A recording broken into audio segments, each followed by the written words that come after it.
साथी ड्राइवर को नहीं छोड़ा जाएगा जिसकी गाड़ी से नशीली अद्वियात बरामद हुई हैं। पुलिस ने उस ड्राइवर को अपनी तहवील में ले लिया है और तहकीकात जारी है। Under law, the person has been detained and the vehicle has been detained also. But Pak authorities reportedly have refused to take the other vehicles back, which unfortunately indicates that the Pak authorities to some extent are involved or are backing up this kind of a trade. Otherwise, they should have allowed the other vehicles to cross over and let the trade progress, because if a vehicle is involved in a illicit trade, it has to be dealt with under law. If tomorrow any illegal activity takes place by an Indian person or Indian citizen across, he will be dealt under law as per their country. But similarly, in our country, if this vehicle was carrying contraband, it is mandatory under law to seize the vehicle and to detain the driver. But the Pak authorities have refused to take the vehicle. That is another ramification or fallout. Friday को मैंने एक effort किया, हमने across वहाँ पे जो DG हैं trade and travel के, उनसे हमने बात की और उनको बात सारी समझाई।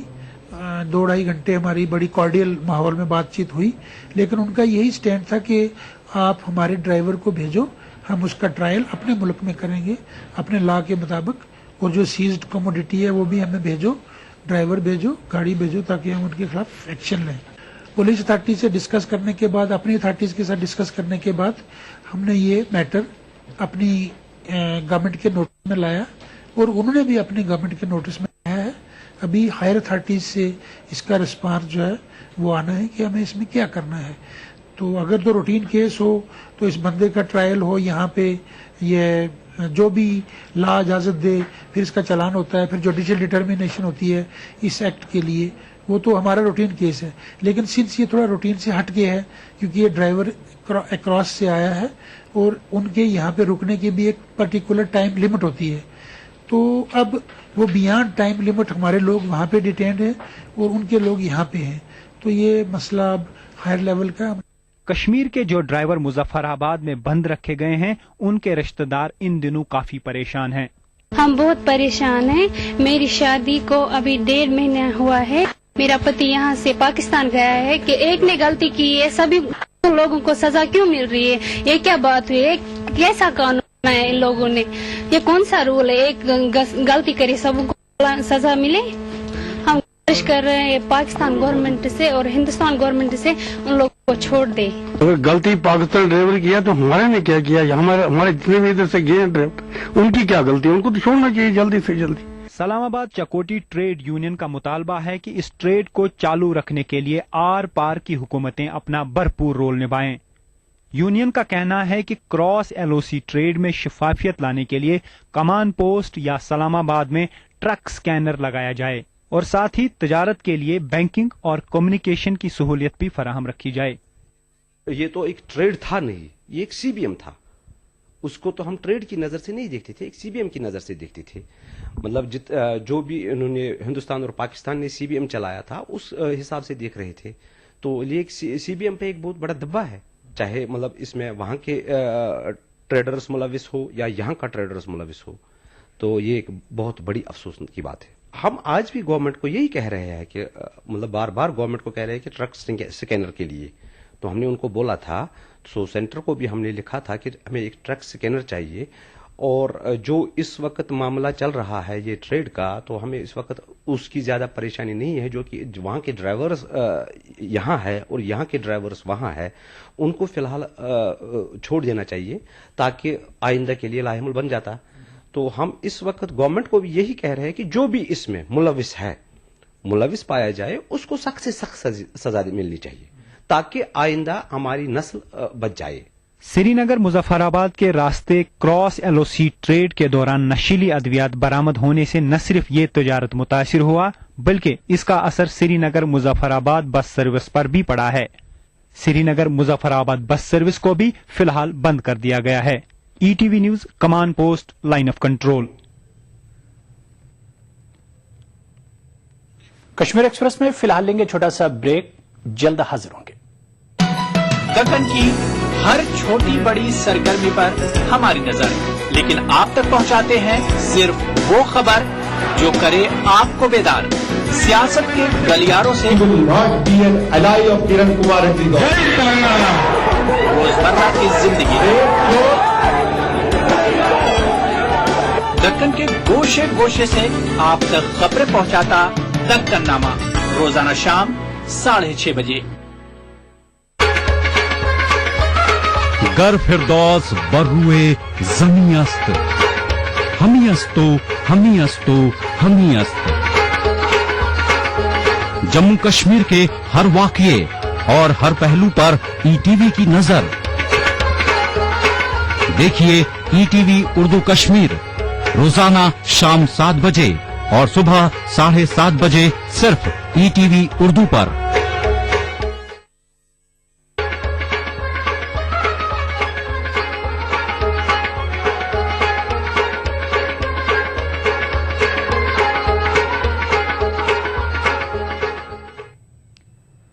ब्रेक बाद एक बार फिर आपका खैर मकदम है। आप देख रहे हैं कश्मीर एक्सप्रेस। लंगेट के एमएलए और अवामी इत्तेहाद पार्टी के सदर इंजीनियर रशीद का कहना है कि रियासत में बेहतर सियासी माहौल न मिलने की वजह से वो अपनी सियासी पार्टी तश्कील देने पर मजबूर हुए। ईटीवी से खुसूसी बातचीत के दौरान इंजीनियर रशीद ने पीडीपी और उमर अब्दुल्ला पर दहली की बी टीमें होने का इल्जाम आयद किया। नाज़रीन, कश्मीर एक्सप्रेस के आज के शुमारे में आपका खैर मकदम है। मैं हूं आपका मेजबान रिफत अब्दुल्ला और आज जो हमारे साथ मेहमान हैं वो हैं अवामी इत्तेहाद पार्टी के सदर और एमएलए लंगेट इंजीनियर रशीद। रशीद साहब, खैर मकदम है हमारे प्रोग्राम में आपका। सबसे पहले यही जानना चाहेंगे कि हाल ही में जो आपने पार्टी तश्कील दी, क्या वजह है, क्या मकसद है उस पार्टी का? पार्टी बनाने के पीछे हमारा ये मकसद है कि जब 2008 के इंतखाबात के बाद मुझे लंगेट के लोगों ने मैंडेट दिया, एमएलए बनकर मैं चुन के आया, तो मैंने अपनी तरफ से पूरी कोशिश की। मैंने मुफ्ती साहब से भी पहले बात की, उमर साहब के हल्फ लेने से पहले, कि कश्मीरियों को मुश्किलात से बाहर निकालने के लिए हम सब लोग मिल जाएं, क्योंकि मैं एक छोटी सी ताकत था, एक एमएलए, और उनके पास 21 एमएलए थे। लेकिन बदकिस्मती से मुझे वहां से मुनासिब जवाब न मिला। और उसके बाद उमर साहब से हमारी मुलाकात हुई, हमने उनसे एक माहदा भी तय किया, कोई 11 निकात का, जिसमें अफसफा की मनसूखी, पब्लिक सेफ्टी एक्ट का को कलादम करार देना, अटानमी का हुसूल, लोगों को साफ और शफाफ इंतजामिया फराहम करना, जेलों से कैदियों की रिहाई, और उन चीज़ों को लेकर मैंने उन्हें अपना मशरूत जो ये एतमाद था वो दे दिया। कोई 1 साल तक उमर साहब ने बड़ी जान फिशानी के साथ मेरे ख्याल में वो वादा निभाया, और उसमें बम्बई का जो कैंप उठा उसमें हमारा भी एक छोटा मोटा रोल था। नहीं, सबसे पहले यही जानना चाहेंगे, 2009 के जो पार्लियामानी इंतखाबात थे, आपने नेशनल कॉन्फ्रेंस को खुल के सपोर्ट किया। क्या आपको मालूम नहीं था कि नेशनल कॉन्फ्रेंस जो है वो आपकी उम्मीदों पे खरा नहीं उतरेगी, क्योंकि एक ट्रैक रिकॉर्ड जो है नेशनल कॉन्फ्रेंस का आपके साथ था, यानी कि वो रिवायती सियासी जमात है, आपके सामने ट्रैक रिकॉर्ड की बात नहीं है। मसला यह है, उमर साहब से आप पूछ सकते हैं, हमारा उनके साथ एक महदा हुआ जब राजीव गांधी जी मनपू आ गए पार्लियामेंट इलेक्शन में, राहुल गांधी जी, उन्होंने वहां पर तकरीर की। उमर साहब से मैंने कहा हम आपको किस शर्त पर वोट देंगे? उन्होंने कहा मसला तो हल जो होगा वो मरकजी सरकार चाहे, उसमें उस वक्त कांग्रेस की मतलब लग रहा था दूर से ही यूपीए की सरकार आएगी।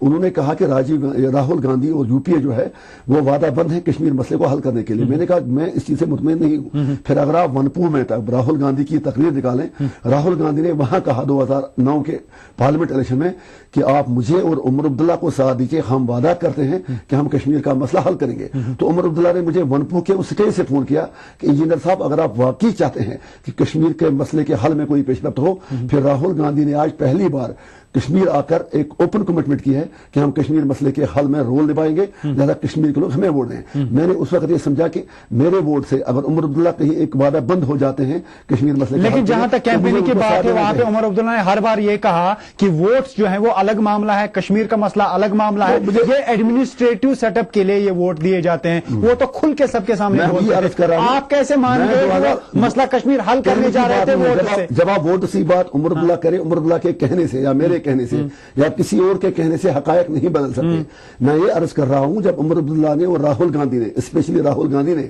वनपू में ऐलानिया कहा कि आप हमें वोट दीजिए, हम कश्मीर मसले को हल करेंगे, तो आप मान गए? खुद वो यही कह रहे थे कि हमारे इंजीनियर साहब ये तो मानूंगा मैं अपना व्यू पॉइंट की, मैं तो आप ही की बात कर रहा हूं, मैं तो आप ही की बात करूंगा। वो खुद यही कह रहे थे लोगों से कि आप वोट डालिए, वोट और मसला کشمیر کا آپس میں کوئی تال میل انہوں نے تو وہاں پر اعلان نہیں کہا. بدقسمتی سے میں یہ کہوں گا کہ آج کی تاریخ میں اس بات کا بالکل اعتراف کرتا ہوں اور مانتا ہوں جو اسمبلی میں ہم کو ایکسپوز کیا انہیں. اگر ہم ان کا ساتھ نہیں دیتے آج شاید میں آپ کے سامنے یہ نہیں کہتا کہ انہوں نے ہمیں لیٹ ڈاؤن کیا کشمیر مسئلے کو. میں آج بالکل صاف اور دو ٹوک الفاظ میں کہنا چاہتا ہوں کہ پی ڈی پی ہو یا عمر صاحب ہو, یہ دلی کی بی ٹی میں ہے اور ان کا کیا اس لیے آپ بولتے ہیں کیونکہ آپ نے اپنی پارٹی جو ہے وہ لانچ کی ہے, کیا اسی لیے آپ بولتے ہیں کیونکہ آپ کے پاس اب یہی آپشن ہے کہ اپنے لوگ بنانے؟ نہیں, بالکل نہیں, بالکل نہیں, بالکل نہیں. میں آج بھی عوامی اتحاد پارٹی کا یونٹ ختم کر کے پوری پارٹی ختم. عام لوگ یہ کہتے ہیں کہ انجینئر رشید نے نیشنل کانفرنس کو سپورٹ دیا, اپنے کام کروائے. آپ کام کروانا ویسے بھی میرا فرض ہے, مجھے منڈیٹ اسی لیکن یہ روٹ آپ نے اگر میں کوئی کام کروں وہ عمر بلا کے احسان نہیں ہے میرے اوپر, وہ میرا فرض ہے کام کرنا, اور جو میں لیتا ہوں کام کروائے, وہ میری کام کروائے, میں نے اپنے بل بوتے پر کروائی, میں نے ان سے کروائے. ایم ایل اے وہ کیوں کروائے, وہ کوئی غلط کام انہوں نے نہیں کیا میرے لیے, بریجز وغیرہ وہ تو ویسے بھی ہوتا ان سے آپ نے سوچا کہ پیار سے آپ نے سوچا کہ مائلیج زیادہ لڑکے بھی لینا آتا ہے, آپ نے سوچا مائلیج پیار سے نہیں دیں گے تو لڑکے بھی ہمیں لینا آتا ہے. آپ نے سوچا کہ اگر آپ میرے 5 سال کی ہسٹری دیکھ لیں, میں نے 43 پروٹیسٹ مارچز کیے جس میں ہم نے آرمی شور کیا, اس حساب سے کام نہیں ہوا نا. میں اسی پر آ رہا ہوں. شور تو بہت آپ نے کیا, آپ تو مجھے الزام یہ ہے کہ آپ شور اس لیے کر رہے ہیں تاکہ آپ کو پبلسٹی ملے. 1 منٹ آپ مجھے دے دیں. میں نے 43 پروٹیسٹ کیے. آپ نے دیکھا دلی کا چیف منسٹر جس کا پوری دنیا میں ڈنکا بجا ہے, وہ صرف 2 ایس ایچ او کو سسپینڈ کروانے کے لیے سڑک پر آ کر 2 دن سوتا ہے رستے میں. آپ میرے علاقے میں جا کر اور آپ ریکارڈ چیک کروا دیجیے, آپ کے ای ٹی وی نے لائیو فوٹیج دکھا دی, میں نے کوئی 40 کے قریب دھرنے دیے. اس کا ہمیں یہ نتیجہ نکلا, 2 ایس ایچ او کو میں نے شفٹ کروا دیا, 2 ڈی ایس پی میں نے شفٹ کروا دیا. کشمیر کی 25 برس کی ملٹنسی کی تحریک میں ایک بار 2011 میں نے آرمی کے میجر کو بارامولہ کے پولیس اسٹیشن میں 2.5 گھنٹے کے لیے لاک اپ میں بند کروا دیا. ایک اسسٹنٹ کمشنر کو ہم نے 24 گھنٹے میں ٹرانسفر کروا دی. ہمارے پروٹیسٹ جو تھے اس سے ہمیں تو بہت کچھ ملا. پھر جو آپ نے عمر صاحب کی بات کی کہ کام کروائے, کام کروانا وہ میرا فرض ہے, اور ان کو میرا کام کرنا وہ بھی ان کا فرض ہے. مطلب کروائے, وہ تو کرنا ہی ہے, فائدہ لے لیا, وہ تو ویسے بھی فائدہ لے لیا. بالکل نہیں رشید صاحب, اس نے اس کا فائدہ میں لے کے رہوں گا. آپ نے چیف منسٹر سے فائدہ لیا جو آپ نے ان کے سپورٹ کیا تھا. عمر صاحب کے ساتھ 2 سال سے شاید میرے وہ تعلقات نہیں ہے, تب سے تو میرے خیال میں وہاں زیادہ کام ہوا ہے. اگر آپ پچھلے سال کا دیکھ لیں, سنمنی ایک. اچھا, آپ کی کانسٹیچوئنسی سے ان کے ممبر پارلیمنٹ کو کتنے ووٹس ملے پارلیمنٹ الیکشن میں؟ جی 13,000. تو 13,000 ووٹرز آج بھی آپ کے ساتھ ہیں یا اس میں سے کچھ نیشنل کانفرنس؟ میرے خیال میں مجھے یہ کہنا چاہیے کہ وہ چیز لوگوں پر چھوڑ دیں. وقت آئے گا تو آپ کو پتا چلے گا انشاءاللہ خدا کے فضل سے کس کو کیا ملے گا, آپ دیکھ لیں گے. اور ہم آپ کو دعوے کے ساتھ کہہ سکتے ہیں جو کام ہم نے لنگیٹ کے لوگوں کے لیے کیا, میں یہ فیصلہ لنگیٹ کے لوگوں پر چھوڑتا ہوں. اگر انہیں میرا کام پسند آئے گا وہ مجھے ووٹ دیں, اگر انہیں میرے سے بہتر مدد ملتا ہے مجھے کوئی اعتراض نہیں ہوگا اگر وہ کسی اور کو بھی بناتے ہیں. لیکن میرا ضمیر, میری آتما, میری اپنی جو اپنا کنوکشن ہے وہ مطمئن ہے کہ مجھ سے جتنا ہو سکتا تھا اتنا میں نے کر لیا. یہ کہا جاتا ہے انجینئر اس لیے پروٹیسٹ کر رہے ہیں تاکہ انہیں پبلسٹی ملے, وہ خبر میں رہیں. تو آپ میڈیا والے آئے نہیں اس دن. اگر آپ کو یاد ہوگا اسمبلی میں نے ایک بار کہا تھا میڈیا کے آگے ہاتھ پھیلا کر کے آج آپ کوئی خبر میری نہ ڈالیں. مجھے ایک چیز بتائیے, اگر آپ کہیں ظلم ہوتا دیکھ لیں, نا انصافی ہوتے دیکھ لیں, کیا پھر میں اپنے گھر میں کمبل اوڑھ کر بیٹھ لوں؟ وہ تو میرا فرض ہے, میں پبلسٹی کے لیے کیوں کروں؟ مجھے آپ نے سیکریٹریٹ میں کتے لائے, کیا کتے غائب ہوئے؟ نہیں, کچھ نہیں ہوا. کیا آپ نے فالو کیا؟ نہیں کیا. مطلب آپ نے خبر بنائی, میری بات, آپ نے فالو کیوں نہیں کیا؟ آپ میری بات سنیں, آپ نے فالو کیوں نہیں کیا؟ میں مانتا ہوں آپ نے ایک انیشیٹو لے لیا, آپ کہنے تو دیں. کتے میں نے کیوں لائے؟ مجھے شوق نہیں تھا کتے یہاں لانے کا. مسئلہ یہ تھا اس سے 15 دن پہلے میری کانسٹیچوئنسی میں ایک ہی دن میں کوئی 26 بندوں کو کاٹا تھا کتوں نے. میں نے سی ایم صاحب کی نوٹس میں لایا, انہوں نے کہا کہ اس میں سپریم کورٹ کی رولنگ ہے, لمبا چوڑا پروسیجر ہے, ہم اس میں کیا کر سکتے ہیں. میں نے کہا جناب آپ تو کم سے کم جو آوارہ کتے ہیں ان کو تو یہاں سے ہٹا کے مار سکتے ہیں, کسی اور جگہ بھیج سکتے ہیں. جب الٹیمیٹم دینے کے باوجود, جو اپنے باقی وہ متعلقہ محکمہ جات ہیں ان سے بھیک مانگنے کے باوجود جب انہوں نے کچھ نہیں کیا, تو کتے لینے کا مقصد یہ تھا جو ہمارے بیوروکریٹ ہیں, جو ہمارے منسٹر ہیں, سی ایم صاحب ہیں, یہ اعلیٰ درجے کے کتے باہر کے ملکوں سے لا کے پالتے ہیں. مجھے ان کو یہ احساس دلانا تھا. اب اگر آپ کو کتے پالنے ہیں تو اپنے کتے پالو, یہ کتے آپ نے آوارہ چھوڑے ہمیں کھانے کے لیے. تو اس میں فرق کیا پڑا؟ کتے لانے کا مقصد یہ تھا, ایک خبر تو पूरी दुनिया को चलेगी। हाँ, वही ना, खबर बनाने के लिए ही आप खबर भी जरूरी है, खबर बनाने के लिए आप करते हैं, फिर आपका वही चलने रखते ही क्यों है? खबर तो जरूरी है। नहीं, हम तो टेक्नोलॉजी का दौर है, टेक्नोलॉजी का दौर है, आप उसका ज्यादा खबर तो चाहिए भी, खबर तो चाहिए भी। मेरी गुजारिश सुने, खबर पूरी दुनिया को लगी कि कश्मीर में एक एमएलए, एक आम लोग इतने तंग आए हैं कुतुब से कि उन्होंने उनको लाके फायदा क्या मिला? फायदा क्या? फायदे पर मैं आता हूँ, बताइए, फायदे पर मैं आता हूँ। बताइए। ये लोग सोपोर से, बारामूला से, बाकी जगहों से कुत्ते लाकर गाँव में डाल रहे थे, क्योंकि मैं जिस इलाके की नुमाइंदगी करता हूँ वो यही इलाका है। कम से कम तब से आज तक मैं दावे के साथ कहता हूँ किसी भी जगह से इन्होंने गाड़ी में भरकर कुत्ते वहां नहीं लाए। जो म्यूनिसिपैलिटी के हुकाम थे, आप कंफर्म कर सकते हैं, लोलाब, राजवार, मागाम, गाजियाबाद, मावर, वहां ये रात के वक्त गाड़ियों को, कुत्तों को गाड़ियों में भरकर डालते थे। उसे इतना तो हुआ कम से कम जो लोगों ने मुझे वो दिया, फिलहाल वो तो कुत्तों के काटने से महफूज है। आने वाले इंतखाबात में आपकी पार्टी का मंशूर क्या है? हमारा मंशूर जो है वो तो हमने बाज़ाब्ता एक हाईलाइट्स क्या है? मैं उसी पर आऊंगा। हाईलाइट्स हमारे ये होंगे, अगर लोग हमें वोट देंगे, हम वादा करते हैं लोगों से, हम 7 दिन के अंदर पब्लिक सेफ्टी एक्ट को खत्म करेंगे। अफसफा को हम 2 साल के अंदर खत्म करवा देंगे। खत्म कैसे होता है हम आपको दिखा देंगे। वो जिस तरह हमने लंगेट से पुलिस, फौज और बाकी अफसरों को अकाउंटेबल बनाया, आर्मी के कैंप जिस तरह हमने वहां से उठवा दिए, 20-25 बरसों से जो रोडें बंद थी उनको जिस तरह हमने खुलवा दिया, इसी तरीके से हम ये भी चाहेंगे कि चुनावी इस्लाहत हों। अगर हमें लोग मैंडेट दें, एक एमएलए या एक चीफ मिनिस्टर या एक वजीर 2 टर्म से ज्यादा बार के लिए मुंतखब न हो। हम चाहेंगे असेंबली में पहले ही साल में एक तरमीम हम लाएं, ताकि एक एमएलए, एक मिनिस्टर, एक चीफ मिनिस्टर 2 बार से ज्यादा मुंतखब न हो। और इसके अलावा जो क्रिमिनल बैकग्राउंड रखने वाले लोग हों, उनको असेंबली का इंतखाबात या पार्लियामेंट का इंतखाब लड़ने से रोका जाए। आप ये कह रहे हैं कि आपकी पार्टी में वो लोग नहीं आएंगे जिनके खिलाफ एफआईआर हो, दर्ज हो, लेकिन आपके खिलाफ 10 एफआईआर दर्ज है मुख्तलिफ पुलिस। मैंने पहले ही अर्ज किया, एफआईआर की किस्म है। एक वो हुआ जो एफआईआर आपको लोगों के आपकी जो आपकी जो किस्में हैं वो एक्सेप्ट नहीं, आप पहले सुन लें मेरी बात। मैंने ये कहा क्रिमिनल एफआईआर, चाहे करप्शन रिलेटेड हो, कोई अगवाकारी के मुतल्लिक वारदात हो, या कोई ऐसा एक्ट जिसने किया हो जिससे सचमुच लगे कि इंसानियत का सर शर्म से झुक गया हो, ऐसे लोगों को हमारी पार्टी में जगह नहीं मिलेगी। और जो आपने पब्लिसिटी की बात की, मैं यही अर्ज आपसे करना चाहूंगा, क्या ये भी पब्लिसिटी है? मैं 4-4.5 बरस से सरकारी गाड़ी, तेल, पीएसओ आपके नहीं लेता हूं।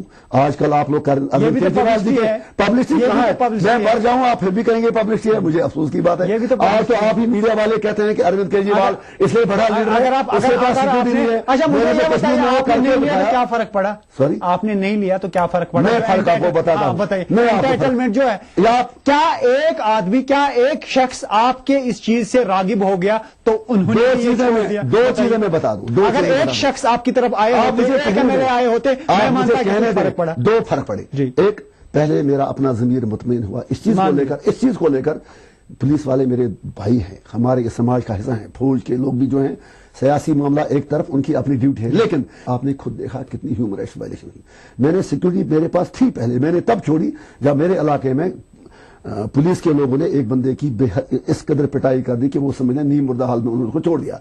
एज ए मार का प्रोटेस्ट इंसानी हुकूक की ज्यादतियों के खिलाफ मैंने एहजाज के तौर पर सिक्योरिटी अपनी छोड़ दी। और उस चीज का फायदा अब भी मिला है कि मेरी कॉन्स्टिट्यूंसी में आज की तारीख में एक पब्लिक सेफ्टी एक्ट को छोड़कर किसी बंदे पर पब्लिक सेफ्टी एक्ट नहीं लगा। जो सिक्योरिटी फोर्सेस हैं उनको वहां पर जवाबदेह बनाया गया है। ये मेरा ज़मीर उस हिसाब से मुतमईन है। जो आपने फायदे की बात की, मैं आपको एक जरूरी बात बताऊंगा, लेकिन मुझे आपका 1 मिनट चाहिएगा। आप देखते हैं कि एक एमएलए के साथ कम से कम 10 पुलिस एहलकार होते हैं। 10 एहलकार उसके घर में होते हैं, 20 हो गए। 10 एहलकार श्रीनगर में उसकी रिहाइश पर होते हैं, 30 हो गए। 10 जम्मू में होते हैं, 40 हो गए। इस तरह एक एमएलए के पर सिक्योरिटी का खर्चा ही कोई 1.5 करोड़ रुपए का सालाना का आता है। जब हमारे ट्रांसमिशन लॉसेस कोई 66% है बिजली के, 25 लाख सिर्फ हम साल भर के लिए देते हैं बिजली का इंफ्रास्ट्रक्चर डेवलप करने के लिए। जब एक एमएलए सिर्फ एक ही साल उसकी सिक्योरिटी पर उतना खर्चा आता है जितना 6 साल बिजली पर खर्च करते हैं। अगर सिर्फ 1 बरस के लिए इनके सिक्योरिटी अखराजात में कमी की जाए और वो पैसा तामीर तरक्की पर या इसी बिजली पर खर्च किया जाए तो रियासत में इंकलाब आ सकता है। तो यहां पर अगर हम सियासी जमातों की बात करें तो अब सियासी जमातें उभर रही हैं, तो बहुत ज्यादा तादाद बढ़ रही है अब सियासी जमातों की। क्या आपको नहीं लग रहा है कि अगर हर घर में एक सियासी जमात बने तो सियासत कौन करेगा, वोट कौन देगा और फायदा कौन लेगा? और कश्मीरियों का वोट तकसीम भी होगा, वो भी बात है। इस पर मैं आपका 1 मिनट चाहूंगा। अगर आप की यादाश्त के लिए अर्ज करूं, आपने भी एक इजाफा किया। मैं उसी पर आ रहा हूं। 2010 में जब यहां पर नौजवानों की किलिंग्स हुई, मैं उमर साहब और मोहब्बा जी के पास गया। میں نے ان کے آگے بیک مانگی کہ آپ 2 بڑی جماعتیں ہیں, ہم تو چھوٹے لوگ ہیں, آپ مہربانی کر کے کامن منیمم پروگرام کر کے کشمیر اور کشمیر کی بات کریں. جب میں کشمیر کی بات کرتا ہوں میں پوری اسٹیٹ کی بات کر رہا ہوں, لیکن انہوں نے ہماری بات کا مذاق اڑایا. تو پھر جو یہاں کے دانشور جو تھے, کچھ اچھے لوگ جو تھے, انہوں نے کہا کہ ان کے آگے آپ جو یہ بنسری بجانا, یہ ہوا بینک سے آگے بنسری بجانا, تو آپ کیوں نہ ہم سب لوگ مل کر ایک ایسی پارٹی بنائیں جو کشمیر اور کشمیریوں کی بات کرے, اور دوسرے اس کے علاوہ ایک اچھی صاف و شفاف انتظامیہ فراہم کرنے کے لیے بھی وعدہ مند ہو. میں ابھی 4 سال کا بچہ ہوں اس سیاست میں ایک ایک دن کا ایک ایک لمحے کا حساب دے سکتا ہوں. کم از کم آپ انصاف یہ کر لیجئے, میں آج کی تاریخ میں جب آج پوری وادی میں آپ دیکھ رہے برف باری ہے, میں آج بھی اپنی کانفرنس میں جا کر کہیں راشن کے لیے کسی کے پاؤں پڑتا ہوں, کہیں کسی کو داڑا مار کر کچھ اور کام کرواتا ہوں, کیونکہ مجھے چاہے لوگوں کا جائز کام جو ہے, یہاں وہ کہتے ہیں نا جہاں حق نہ ملے, جہاں سچ نہ چلے وہاں جھوٹی سی. اگر اس کے لیے مجھے کہیں گالیاں سننی بھی پڑے مجھے کوئی اعتراض نہیں. اگر مجھے کسی کے پاؤں بھی پکڑنا پڑے, میرے لوگوں کو جنہوں نے بہت زیادہ مصیبت دیکھی ہے 30 سال سے, ان کو یہ کچھ کسی ہمدردی کے مستحق ہیں, اور میرا یہ فرض ہے کہ میں مرتے دم تک ان کے حقوق کی بات. انجینئر صاحب, آپ ایک ایم ایل اے ہیں, آنریبل ایم ایل اے ہیں, لیکن کئی لوگ جو آپ کے ووٹرز بھی ہیں وہ یہ کہتے ہیں کہ انجینئر رشید صاحب ان پارلیمنٹری لینگویج کا استعمال کرتے ہیں. کیا ضرورت پڑتی ہے آپ کو ان پارلیمنٹری لینگویج استعمال؟ زبردست بات آپ نے کی. مجھے ایک چیز بتائیے, اسمبلی کا 5 سال کا ریکارڈ آپ لائیے, اگر میں نے ایک بھی بار کوئی ایسی بات بولی ہو, ایک منٹ سنیں میری بات, جو ان پارلیمنٹری ہو, میں ریزائن کر لوں گا. ایک دوسرا آپ دوسری assembly is the highest forum. آپ میری بات سنیں نا, اسمبلی میں جو افتخار انصاری صاحب مولانا صاحب ہیں, بہت اچھے عالم دین بھی ہیں, مجھے ان کا احترام ہے, اور محمد اکبر لون صاحب. میں اسمبلی پارلیمنٹری کا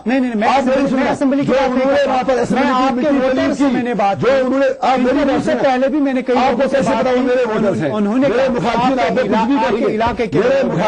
ملازمین بھی ہیں, ان میں کہہ رہے ہیں کہ انجینئر صاحب ان پارلیمنٹری لینگویج کا استعمال کرتے ہیں. اب آپ کو کیسے ان کے ماتھے پر لکھا تھا میرے ووٹرز ہیں, مجھے معاف کریں, لوگ تو آپ ہی کہنا, آپ کیسے کہہ سکتے ہیں, وہ میرے پولیٹیکل اپوننٹ بھی ہو سکتے ہیں. جو میں نے 5 سال کام کیا, آپ کے لال چوکا, آپ کے سری نگر کی کوئی گلی نہیں, کوئی تھانہ نہیں جہاں میں نے دھرنا دیا, جہاں میں جیل میں نہیں گیا. سیاسی مخالفین کے پاس جب کہنے کو کچھ نہیں, وہ تو یہ کہیں گے. 24 گھنٹے میں لوگوں کے پاس ہوتا ہوں. میں واحد ایم ایل اے جس کے گھر میں کوئی تلاشی نہیں ہوتی ہے, جو بھی آتا ہے اندر آ جاتا ہے. اس جہاں ایک طرف سیکیورٹی حالات, باقی چیزیں, کم از کم یہ چیز بھی تو آپ انصاف کیجئے. اور دن میں کم سے کم 500-800 لوگوں سے ملتا ہی ہوں. آج تو سیشن میں آپ کچھ ہی نہ رہے ہیں, میں ابھی تک جموں نہیں گیا. آپ نے سیشن کی بات کی, میں ضرور پوچھنا چاہوں گا, جو سیشن آنے والا ہے کیا کچھ خاص مدعے رہیں گے آپ کے؟ میں نے پہلے کہا کہ میں کوشش کروں گا, ہاتھ جوڑوں گا اپنے ایم ایل اے صاحبان سے سیاسی چیزوں کو لے کر کہ آنریبل لفظ آپ اسے ختم کر دیجیے. یہ تو وہ ڈکٹیٹرشپ لگتی ہے, مہاراجاؤں کی بات لگتی ہے. اگر ہم اچھے کام کریں لوگ خود ہمیں. ہو گیا ایک پوائنٹ. دوسرے بھی دیکھتے ہیں ابھی کیا کیا, مطلب تو خالی آپ یہ چیز لے جائیں گے, آپ سمجھے نہیں, اپنے لوگوں کی نمائندگی نہیں کریں گے. اسی پر آتا ہے, کچھ نہ کچھ کرنے, کچھ نہ کچھ ایسا کچھ کرنے. نہیں, سب سے پہلے انجینئر صاحب, سب سے پہلے آپ کو لوگوں نے چنا ہے, لوگوں نے آپ کو اس لیے نہیں چنا ہے, لوگوں نے آپ کو اس لیے چنا ہے تاکہ آپ ان کے کام کروائیں. تو آپ سب سے پہلے کہہ رہے ہیں کہ آپ یہ مسئلہ اٹھائیں گے کہ آنریبل جو ہے لفظ وہ اس سے ہٹایا جائے. چھوٹی سی بات کروں گا. 30 کوشچن مجھے دینے گئے تھے پہلے, جی وہ 30 کے 30 میں سے کچھ ہائی لائٹ کیا کچھ کریں گے آپ اسے. جو ہمارا بنگس ایک ایریا ہے, اس کی ڈیولپمنٹ کے بارے میں ہم سرکار کو وہاں گھیر لیں گے. دوسرا جو پبلک سیفٹی ایکٹ ہے اس پر گھیر لیں گے. پتھری بل پر تو گھیرنا ہی گھیرنا ہے. اور دوسری بات جو بوپے سکیم ہے, جو اسی طریقے سے جو منتریوں کے آپس کے چکر ہے, ایڈمنسٹریٹو یونٹس کی بات ہے, ہم ان چیزوں پر لے کر تو ویسے بھی آپ ریکارڈ تو دیکھ سکتے ہیں. کون سا ایسا موضوع ہوگا جس پر انجینئر رشید نے اسمبلی میں نہ بولا. آپ کے ضرور لینا چاہوں گا ایڈمنسٹریٹو یونٹس پہ, کیا لگ رہا ہے, کیا کچھ سمجھ پا رہے ہیں آپ بھی؟ میں بتا دوں گا, جب پی ڈی پی اور کانگریس کی کولیشن سرکار تھی تو انہوں نے کچھ ڈسٹرکٹ بنا دیے. ان دنوں بھی ان لوگوں نے ہمارے کپوارہ ڈسٹرکٹ کے ساتھ زیادتی کی. اب جو بھی کیا تھا ٹھیک تھا. اب اگر آج عمر صاحب نے کہا, پہلے میں یہ عرض کرنا چاہوں گا, مشتاق گنائی رپورٹ سرکار نے بنائی, بہتر نہیں رہتا اس رپورٹ کو ان ٹوٹلٹی امپلیمنٹ کرتے. اب جب انہوں نے ہر جگہ سے ڈیمانڈیں لے لی, اب عمر صاحب کو کوئی مطلب شیر کا سا دل کر کے لوگوں کی ڈیمانڈیں ماننی چاہیے. آج وہ پھنس گئے اپنی ہی بات میں. اس نے لوگوں سے کہا آؤ مانگو, میں دینے والا ہوں, میرا دل کھلا ہے, جس کو جو مانگنا ہے مانگو. اب دیکھتے ہیں ہم. کچھ روز پہلے کابینہ میٹنگ تھی, وہ کابینہ میٹنگ چھوڑ کے آئے, وجہ یہی تھی کہ ابھی رپورٹ تیار نہیں ہوئی تھی. کیا को लगता है कि चीफ मिनिस्टर साहब बहुत जल्दबाजी में हैं कि कब ये एडमिनिस्ट्रेटिव यूनिट सेटअप वो कभी कभी रूठते हैं, रूठना उनकी आदत है। कभी दिल्ली से भी रूठते हैं तो फिर खुद ही आगे जाकर कहते हैं हमारा क्या किया। रूठना तो इन लोगों की आदत है, चाहे मैडम मोहब्बत जी हो या उमर साहब हो। असेंबली हल्के के जो आपके लोग हैं वो देख रहे होंगे, कुछ इंपॉर्टेंट सवाल हैं जो वो चाहते हैं कि आपसे पूछें। एसडीएच लंगेट जो है उसकी इमारत जो है वो 4 साल से बन रही है लेकिन कंप्लीट नहीं हो पा रही है, उस पे आप क्यों कोई एहतिजाजी रैली नहीं निकालते हैं, जबकि बाकी चीजों के लिए आप एहतिजाजी रैली निकालते हैं? मैं उसी पर आ रहा हूँ। अच्छी बात आपने की, बजाय इसके ये लोग मुझे उस पर क्रेडिट देते हैं जिसने भी ये कहा, मैं आऊंगा उस पर।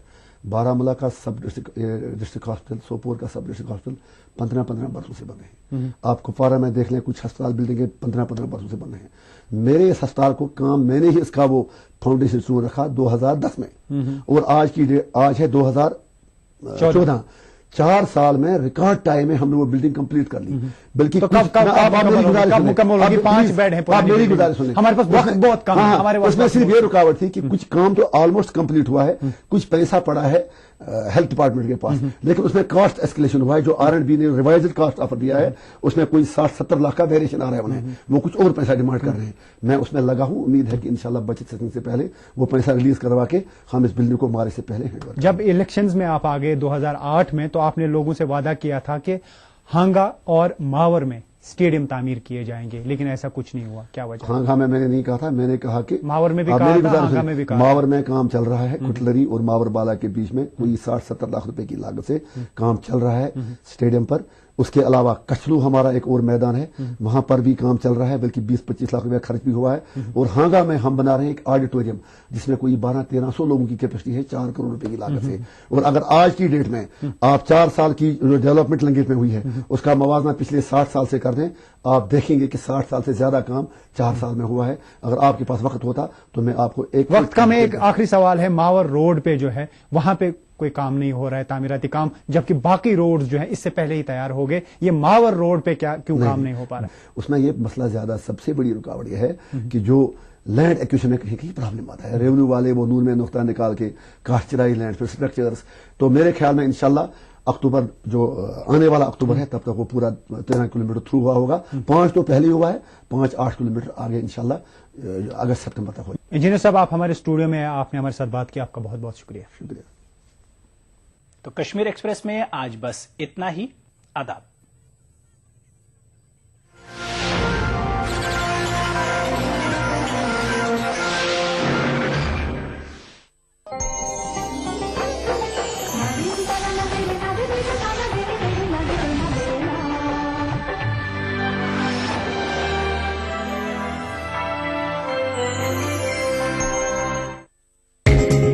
ETV उर्दू पर अगला प्रोग्राम।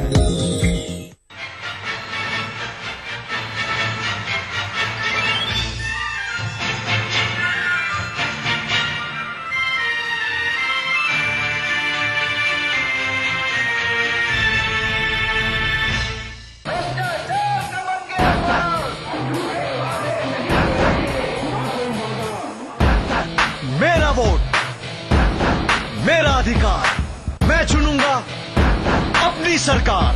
ये जिद है सच को दिखाने की, ऐ इंडिया तुझको आजमाने की।